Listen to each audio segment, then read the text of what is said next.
美國嘅今年中期選舉咧就係11月舉行，中期選舉咧圍繞住一個字就係 affordability， 即係負擔能力。咁佢哋咩意思咧？因為而家好多中下層啊，對於物價，尤其是食品同埋房價咧，都比較高企，啲選民就變咗好多唔滿意啦。咁啊，特朗普咧就想做啲嘢啦。根據最近嘅報告出嚟咧，美國嘅中間房價唔係平均啊，係中間房價係大約美金嘅41萬左右一間屋，有好多人根本就都買唔起屋噶啦。特朗普舊年11月咧已經講過，不如將房貸嘅時間延長到50年。咁嗰陣時佢講呢個計劃咧，好多人就唔理佢啦，覺得唔行唔通。但係最近呢2日咧，佢又發表咗3個諗法出嚟。第一，佢就話要阻止啲機構投資者啊，唔准佢哋再買啲家庭住房，我哋叫 single family housing， 即係美國人一家人住啲房屋啦。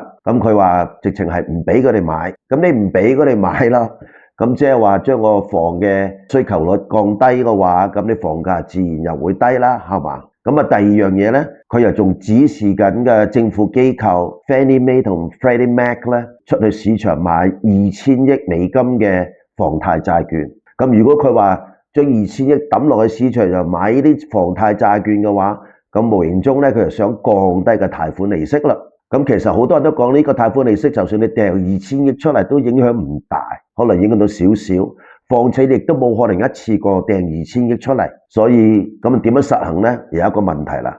第三仲得意，佢而家咧就話叫信用卡嘅公司將佢哋利息係上限到只係得10%嘅利息一年。而家嚟講咧，信用卡貸款利息咧一般去到20%至30%嘅利率一年嘅，即係話叫啲信用卡公司一年最多只係可以收10%嘅利息。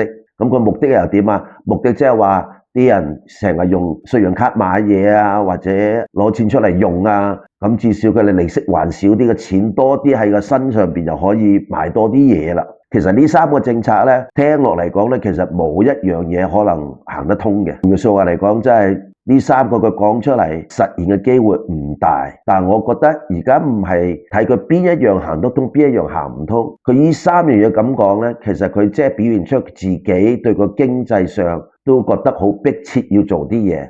換句說話嚟講，其實美國嘅經濟可能真係好差啦已經。咁如果經濟好差嘅話，咁你覺得點樣影響股市呢？